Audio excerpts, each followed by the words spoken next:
This news is brought to you by Lakshmi Home Appliances, Village Office-ന് സമീപം, bus stand, Cherupuzha.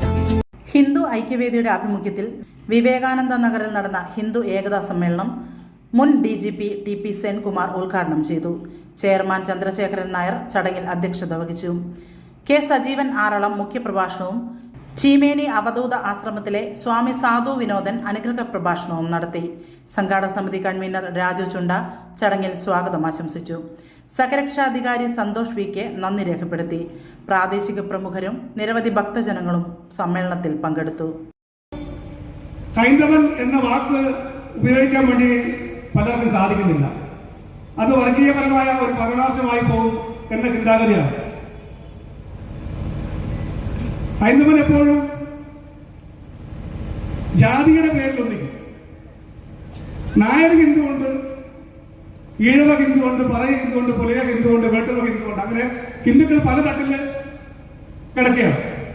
പക്ഷെ ഹൈന്ദവ ആചാരങ്ങൾ, അനുഷ്ഠാനങ്ങൾ സംരക്ഷിക്കേണ്ട സമയം വരുമ്പോൾ, അല്ലെങ്കിൽ അതിനൊരു വെല്ലുവിളി നേരിടുന്ന സമയം വരുന്ന സമയത്ത്, അവിടെ ഹൈന്ദവ മുന്നേറ്റം ഉണ്ടാകുന്ന സമയത്ത് അവിടെ സാധാരണഗതിയിൽ നായർ അല്ലെങ്കിൽ SNDP അങ്ങനെയുള്ള സമുദായ വേറെ നിൽക്കുമ്പോൾ ഹൈന്ദവന്റെ ആവശ്യങ്ങൾ പറയുവാനോ ഹൈന്ദവന്റെ കാര്യങ്ങൾ നേടിയെടുക്കുന്നതിനോ വേണ്ടിയിട്ട് നമുക്കൊരു സംവിധാനം ഇല്ലാണ്ട് പോകും. നിലയിൽ കണ്ടുകൊണ്ടു പോകുന്ന ഒരു രാജ്യമാണ് നമ്മുടെ ഭാരതം എന്ന് പറയുന്നത്. അതുകൊണ്ടാണ് ഭാരതത്തിലേക്ക് എല്ലാ ലോക രാഷ്ട്രങ്ങളും ഉറ്റുനോക്കിക്കൊണ്ടിരിക്കുന്നത്.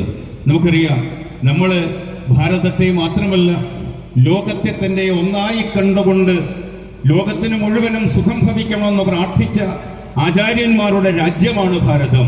സുസ്ഥി പ്രജാഭ്യ പരിപാലയന്ത ന്യായേന മാർഗേണ മഹിം മഹീശ ഗോബ്രാഹ്മണേഭ്യ ശുഭമസ്തു നിത്യം ലോകാ സമസ്താ സുഖിനോ ഭവന്തു.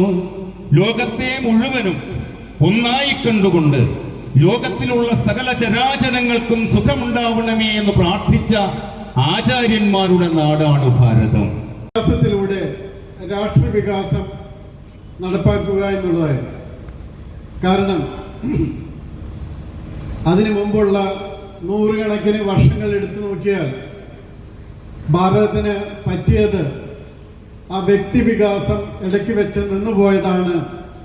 ആ വ്യക്തിവികാസം ഉണ്ടായാൽ മാത്രമേ രാഷ്ട്രം സ്വതന്ത്രമായാലും ആ സ്വാതന്ത്ര്യം നിലനിർത്താനും അത് കൂടുതൽ മുന്നോട്ട് കൊണ്ടുപോകാനും സാധിക്കുകയുള്ളൂ എന്ന് മനസ്സിലായതുകൊണ്ടാണ് ഡോക്ടർ ഹെഡ്ഗേവാർജി അത്തരമൊരു സംഘടനയ്ക്ക് രൂപം നൽകുകയും അതിനുശേഷം ഇന്ന് ലോകത്തിലെ ഏറ്റവും വലിയ സംഘടനയായി, നിരവധി ശാഖകളുള്ള സംഘടനയായി അത് വളരുകയും ചെയ്തത്. അതിലെ ഓരോ ചെറു ശാഖകളും ലോകത്തിലെ ഏറ്റവും വലിയ സംഘടനകളാണ്. അതെല്ലാം സേവാഭാരതി പോലെ നിങ്ങൾക്ക് അറിവുണ്ടാകും. ഏതെങ്കിലും അപകടമുണ്ടാകുമ്പോഴോ നിങ്ങൾക്ക് ബുദ്ധിമുട്ടുള്ളപ്പോഴോ അല്ലാതെ നിങ്ങൾക്ക് വീടില്ല, വെള്ളമില്ല, ശുശ്രൂഷിക്കാൻ വകയില്ല എന്നൊക്കെ പറയുമ്പോൾ പോലും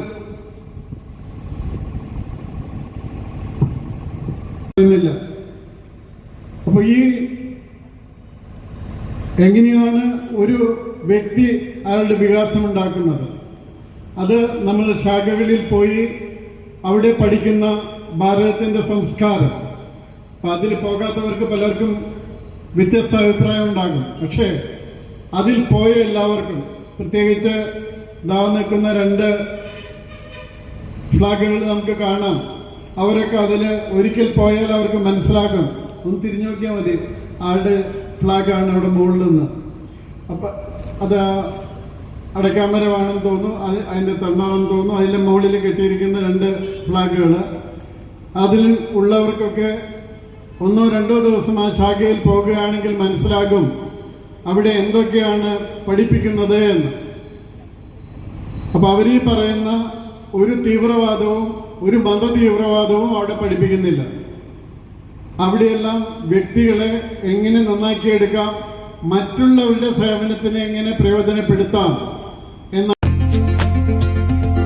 ഗൃഹപ്രവേശം, വിവാഹം, ആഘോഷങ്ങൾ എന്തുമാകട്ടെ, വീട്ടുപകരണങ്ങൾക്ക് Grihalakshmi home appliances, Prestige, Butterfly, Impex, Pigeon, Bajaj, Sujata, Preethi തുടങ്ങി മികച്ച ഗൃഹോപകരണ കമ്പനികളുടെ ഉൽപ്പന്നങ്ങൾ കൂടാതെ aluminium, steel, plastic, gift item തുടങ്ങി ഇനി എല്ലാം ഒരു കുടക്കീഴിൽ. കുറഞ്ഞ വിലയിൽ ഗുണമേന്മയുള്ള ഹോം അപ്ലയൻസസ് ഇനി നിങ്ങൾക്ക് സ്വന്തമാക്കാം. ചുരുങ്ങിയ കാലം കൊണ്ട് മലയോര മനസ്സുകളിൽ ഇടം പിടിച്ച സ്ഥാപനം ഗൃഹലക്ഷ്മി ഹോം അപ്ലയൻസസ്, വില്ലേജ് ഓഫീസിന് സമീപം, ബസ് സ്റ്റാൻഡ്, ചെറുപുഴ.